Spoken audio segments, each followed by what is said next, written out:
Legend of Total War here, and today we're doing another Total War mod review. This time I'm covering the Great War mod, which is a modification of Napoleon Total War. Now this wasn't the top rated comment in the top rated comment suggestion in the previous video. It was actually the second most top rated comment, but it was recommended by the Armchair Historian, and I thought it was a good opportunity for me to expand my horizons. Now, if you're not familiar with the Armchair Historian, he makes videos on history, so I will leave a link in the description if you want to come. If you want to check out his videos. He does have quite a few videos on World War I.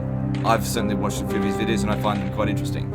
Anyway, let's talk about firstly what this mod changes from Napoleon Total War. So obviously it's about 100 years after the events of the Napoleonic Wars. It starts in 1914. And all factions that are present on the campaign map are playable, at least as far as I'm aware. But the main ones are the Allies and Axis powers. So that's the United Kingdom, France, Russia as the Allied powers, I guess Serbia as well. And you've got the German Empire, Austria-Hungary, and the Ottoman Empire as the main Axis forces. Axis, Central powers. Sorry, Axis World War II. Anyway, so right off the bat, quite a few factions to play. That's pretty cool. Let's jump into the campaign map now and I'll show you what's different there. Okay, so on the campaign map, as far as the actual map is concerned, it's the same as Napoleon, and same with the territories. I don't think you're able to actually change the positioning and names, maybe the names, but not the positioning of any of the settlements via any of the mod tools, which is fine, but if you're expecting like, USA to participate in this conflict, as far as I could tell, they're not in it. Countries like Australia, for example, which were present in World War I, obviously the territory of Australia is not in there, but Great Britain can actually recruit in its own country Australian Light Horse, which was cool that there was at least some reference to it. Now, I didn't check every possible country's reference, but I just noticed it by chance that I noticed that, oh look, there's Australian troops in there. Now, me being Australian, I just noticed. I wasn't, if they weren't in there, I honestly wouldn't have cared. It's fine.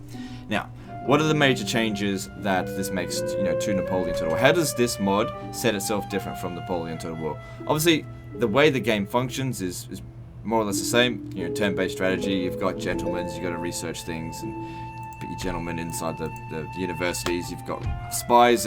All of that stuff still functions all the same. But looking at the tech tree, everything is changed about it. So none of the old text is there, which would be weird if they were. But there's also so many different texts here. Now, it can seem a little bit overwhelming at first, but really, most of these texts don't have a giant impact in the campaign. Most of them. Some of them do have a big impact, like when you start researching tanks. Now, I didn't play this long enough to actually see the tanks in action. I really wanted to focus on the early campaign, because with a Total War game, most of the challenge is in the early game. And if you get past the early game, the late game is really just about trying out new things. And for me, playing the early game with a bunch of different factions, I got bored very quickly. And I'll go a little bit more into that a little bit later on. But right now, just talking about the tech tree, I'm just saying that I didn't get to the point of actually utilizing these tanks. I have heard that the tanks are OP, but I didn't get to that point in any of the campaigns that I played. I played as the Germans, I played as Austria, and I played as England and France. Tried out a little bit of them. I played, most of my time was spent playing as the German Empire, because I feel like that was what most people are going to gravitate towards, them being the losers of World War I. Anyway, so a bunch of different technologies, some of them already researched. So as an example as well, England doesn't start off with all of these things researched. So certain countries are more advanced than others. When I say England, I mean the United Kingdom. Just bear with me with this stuff. Anyway, so the tech tree, I'm really happy with how we did with the tech tree. That was really awesome. It seems like it takes a long time to get through it. More time so than what you'd actually have available to play, because you only get 4.5 years actually. It's not a lot of time in the campaign. Even at 24 turns a year, I did notice that you're going to run out of time like you're going to play beyond 1918. I think if you want to go full map completion, I would say it'd be very, very difficult for you to manage to achieve that by the end of 1918. In my playthrough of playing as Germany, I captured Brussels, for example, and it's something like 29 turns of instability. And you got to sit there for like 10 to 15 turns before you can even leave the region without a revolt. And when a revolt happens, it's not a small thing. It's a rather full-on force. In fact, when I had a revolt as playing as Germany, when Brussels, when Belgium rebelled, it was their forces were actually more advanced than mine and more numerous. It was like a stack and a half. So it was actually quite irritating to deal with it. Which means that you're going to be doing a lot of bite and holding. So if this campaign is if you're expecting to like just paint the map your color in a blitzkrieg style campaign, no. I mean, it's just not going to happen. But at the same time, that's not what World War I was about. Now, I've over the past few months actually watched the entirety of the Great War channel's take on the historical events of 100 years ago. And it gave me a bit of an insight as to World War I, because the thing is, I'm very much more focused on the ancient era and the medieval era. Talking about modern warfare and Napoleonic warfare, gunpowder warfare, this is something that I've never personally been interested in, but I do have at least a basic understanding of it. Basically, the way World War I went was, at the beginning, it was a war of movement. Armies went in to try to gain as much territory as possible. There were so many armies that basically they just started locking themselves down with trenches and having entrenched positions. And in some frontiers, they didn't move for years. And then as technology progressed and chemical warfare was used, and as supply issues happened manpower issues happened for the Germans, it turned into a rapid decline at the end of it. Which, to some extent, it does get that feeling with this mod, so that's pretty good, I guess. But it's done in not a very interesting way. I mean, you can't build a trench between Brussels and Marseille, for example. You just can't do that. Okay, it's not going to happen. You can't build trenches on the campaign map, and the trenches that you build on the battle map are pretty basic. They're more like raised elevations in which your men have cover, as opposed to dug in positions. So does it feel like World War I when you're playing it? No, it doesn't. But this game wasn't designed to have trench warfare in it, so they've done the best that they can with the tools that they have available. So I'm not trying to slam them for that, but at the same time, I'm just trying to get people's expectations to be like, don't expect this from this mod, okay? Because you're not going to get that. Now, how's the AI on the campaign map? That's very important. When it comes to a Total War game, I feel like these mods triumph or fail based on the AI. And having made my own mod now, I can speak from experience that when the AI doesn't understand the way you've programmed it, people can be very disappointed. I totally understand how that is. I programmed a small mod for Medieval 2. I'm not trying to give it a shout out, but I'm just trying to speak from experience. I put in certain mechanics that the AI just didn't understand how to use, and I had to give them cheats in order for them to just make up for their stupidity. And much is done in the same way with this. The AI doesn't understand what's going on. It thinks it's the 19th century. It thinks it's time to go take out Napoleon, sort of thing. And they march into battle, in line formation, disorganized line formation, by the way. They're very disorganized, and they will march right into the front of your rifle firing. Now, the thing is, in this era here, rifles don't take 5 minutes to reload. I'm exaggerating there. They take the vicinity of a second to reload, sort of thing. So the infantry in this game are extremely powerful. Like, if it went up against 18th century warfare, they just mow them down. Looking at Berlin, you don't have a lot of variety to start with, but even these guys here, they're monsters in battle. Not necessarily in terms of melee, but they just fire so damn fast, and I'll showcase this in a bit. Now, the problem is if the AI doesn't start firing within a certain space of time, they are going to get mowed down very quickly, and that's exactly what happens. They, because they think it's 19th century warfare, they take a volley in the face and they're like, oh, don't worry, we've lost a few men, but let's just take a few steps further. You can't do that in 19th century warfare. If you don't pull your gun out and pull the finger out of your ass, you're just gonna die. And in this case, the AI just up and dies.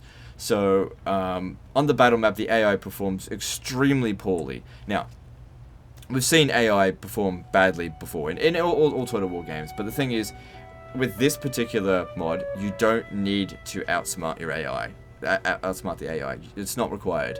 You just need to be there. That's all you have to do. Be there and don't do what they do. Don't walk into gunfire, that kind of thing. All I had to do in every battle was line up my infantry and just wait for the AI to die. So it's not like I'm pulling off amazing tactics and winning heroic victories. I'm simply just sitting there waiting. And that's not fun. Now, if the AI was, pulling some sort of maneuvers that I have to reposition my armies like you would have to do in Napoleon Total War, that'd be okay. But sometimes they do that. Most of the time, they don't. I've gone up against... And those of you who were at the live stream recently will can attest to this. I am not good at this game, okay? I'm just going to say that right away. I've only clocked like 100 hours on Napoleon Total War. I never expressed that I was good. I'm not Legend of Napoleon Total War, basically. And I went up against odds where the balance of power was just all red, just against me. And I won, despite also being an idiot. So there was a battle where I was up against France, and I positioned my entire army around the back of their army. From my initial position, was like, I don't like this position. I'm going to run my troops. I didn't walk them. I was like, fuck it, I'm going to run. And I ran all the way around the back of the army. And while I was doing that, the AI just sat around doing nothing. And when I got there, I was so exhausted. All they had to do was charge at me. That's all they had to do. Was even just take a few shots at me, and I probably would have lost. But what they decided to do was actually go and hide on the corner of the map, leaving their artillery completely exposed. And then I turned around and just shot them. And I couldn't believe I actually won that battle, considering I was outpowered to begin with. And under any other circumstances, the AI should have just been like, what's this guy doing? And shot me. I performed very badly, but still won. So, like I said, the AI is not good. Now, on the campaign map, how did the AI behave? Now, of course, they're going to be given cheats on the higher difficulty. That's to be expected.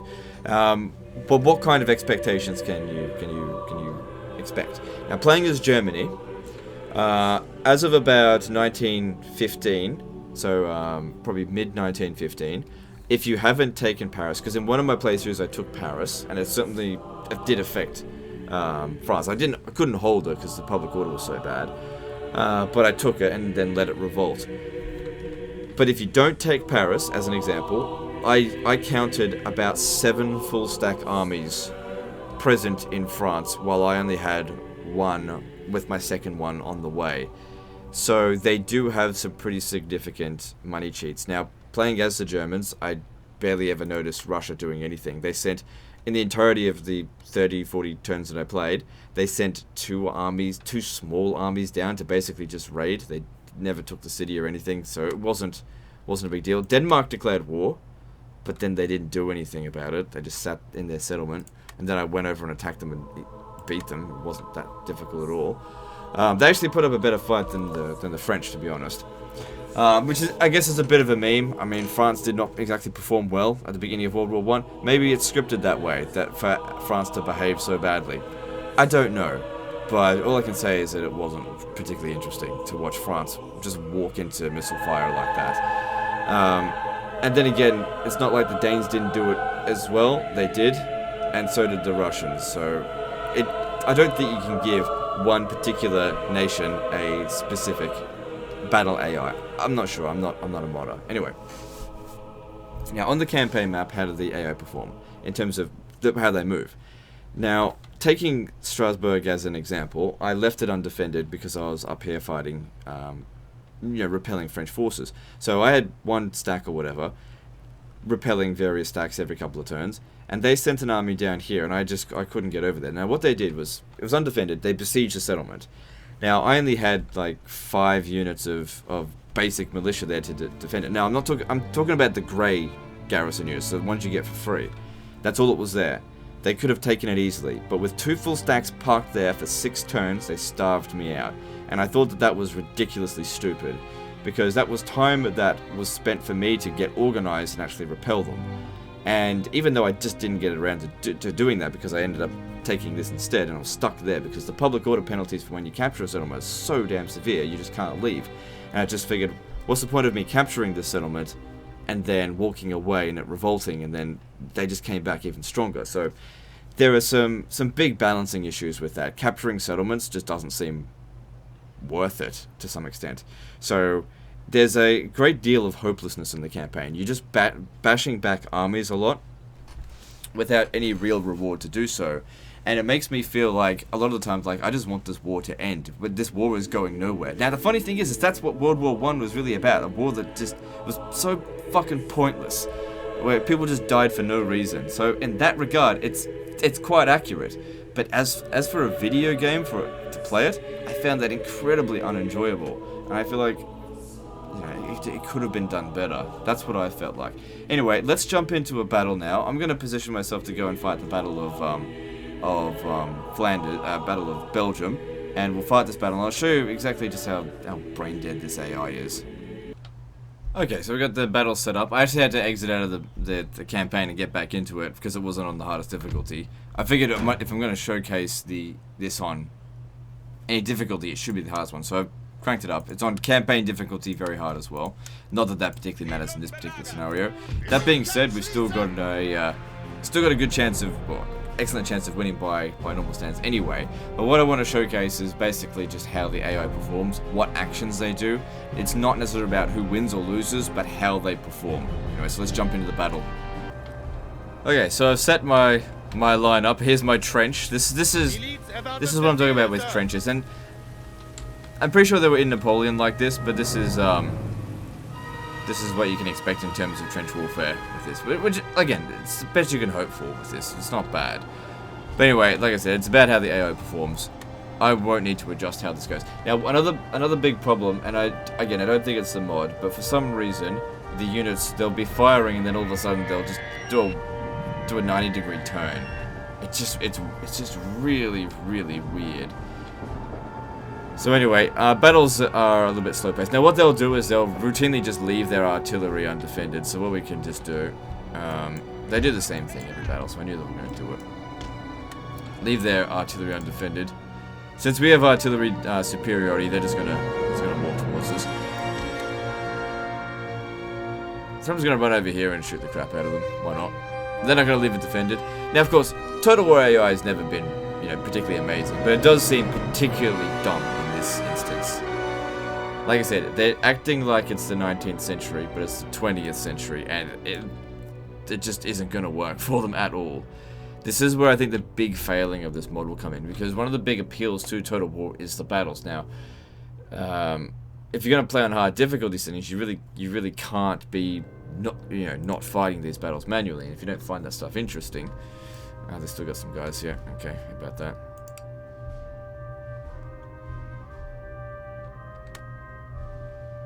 So you notice how they're still... I don't even need to worry about turning and shooting, because they're still walking towards us. There we go. Like I said, I should have been caught out right there. I should have been caught out.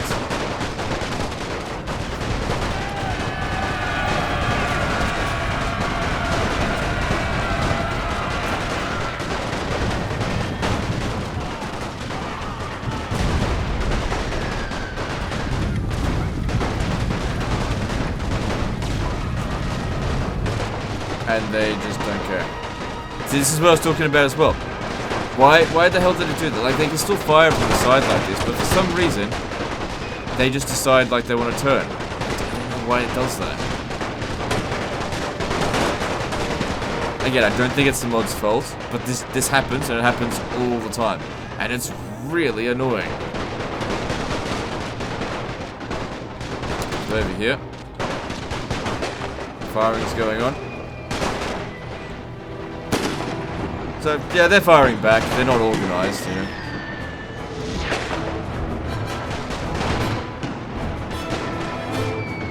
no real plan with what they're gonna do.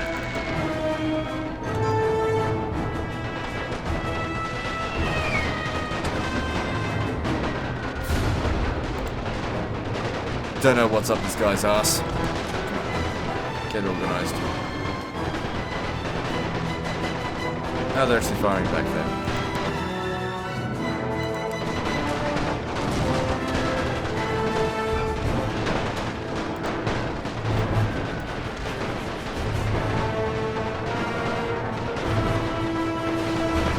I do like though how the infantry work in this. The rate of fire is cool. It would be nice if the AI realized it as well. So they kind of come in just a little bit. Look, they want to do a charge. Maybe that is the best option.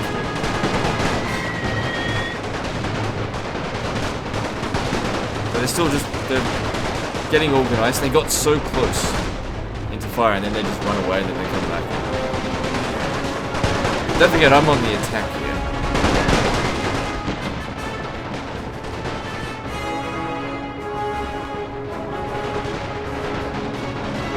Glorious victories, huh? It's soon to be yours.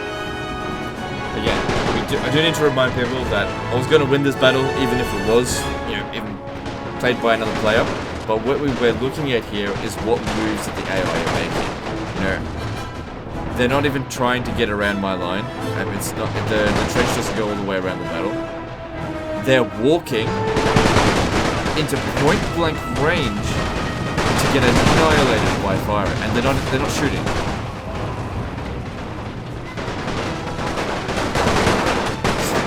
They'll take a shot, but then they'll just keep walking again. They constantly try to reposition.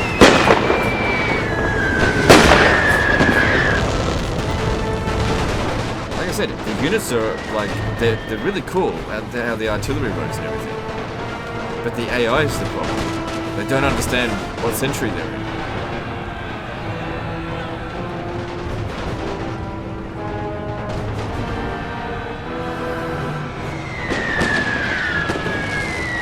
Like I said before, I don't need to make any decisions at all. I just sit here and watch. Now, if you're into that kind of stuff, great, you'll really enjoy this. But me personally, I want to be repositioning and countering enemy maneuvers, not just sitting here and watching. It's very cinematic, but that's not what I particularly want to do.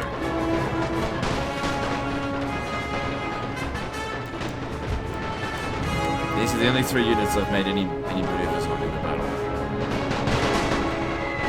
And see, there's this. Like, what the fuck? They were in a trench, and then they just turn to the side like this.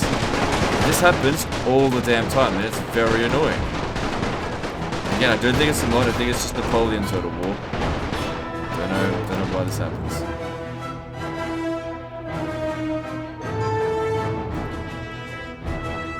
So they were sitting there shooting, and then they decided, oh, you know what, let's go for a walk.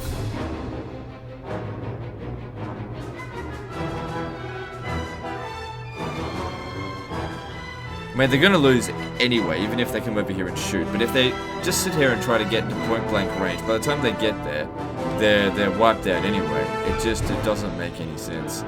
And they don't try to get into melee to try to, jump over the trenches, because that would be a little bit more believable as well. But that's not what they're trying to do.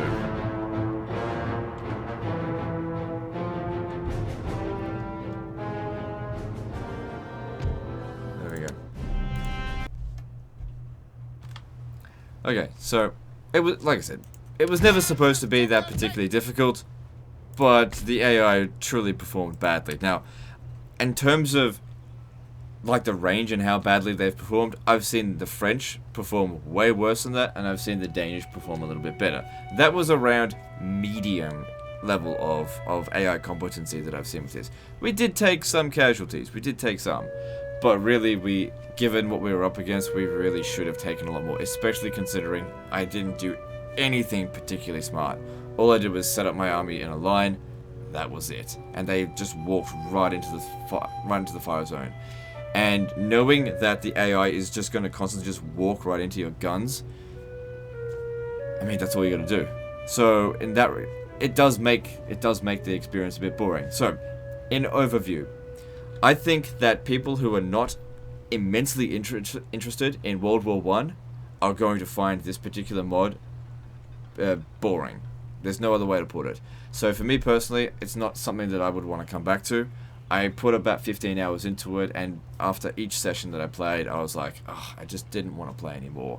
You know, maybe the late game stuff had some cool things to it, but it's such a long way down to get it all that I just wasn't willing to put in the effort to get to that point, especially when the AI was just basically swatting them away, without any effort, sort of thing, and it got a little bit tiresome. But I think that people who are interested in World War One may find that they've got the patience for putting in the hours for this. Now, I don't want to sit here and say that this mod is bad. I think that they have done an amazing job with this mod. And I know that I've come off immensely negative, but it's mostly because the AI in this mod just can't handle what they're trying to do. And I'm not blaming the modders for that. I've experienced that problem as well. I know there's not much you can do about that. The AI in Napoleon Total War isn't especially good. But it does ruin the experience quite a lot, because you've got some incredibly powerful guns with some very non-powerful intelligence behind them. They just don't know what they're doing with their guns, and so you're able to mow them down. Like, if it was 19th century warfare, like, them walking that extra couple of yards before they get into firing range, it's a little bit more forgivable, because in 19th century warfare, you would have only done 1 or 2 volleys. In this, you've emptied your entire magazine into their gut by then. You've mowed them down. It's unforgivable to see them do that. But again, that's what they did in World War One. They literally threw men's lives away for nothing. So I don't know how to come across taking it, but the experience comes across as a bit boring. That's my thoughts on it. Anyway, that's my mod review on this. I wish I could have given it a little bit more positivity. I was really hoping to enjoy this, but it's just not really my cup of tea, unfortunately. I will be covering EB2 next. Hopefully I'll cover that within a week. We'll see how we go. And don't forget to check out the Armchair Historian. And I'll see you next time, fuckers. Also, if you... I should have said this right at the start. If you do want to download the mod, I have put the link in the description. Like I said, if you're interested in the time period, I would recommend giving it a go. You might be able to get a better experience out of it than I did, just because you understand the time period a lot more than perhaps I do. I just couldn't appreciate it, I feel like. Anyway, see you next time, fuckers.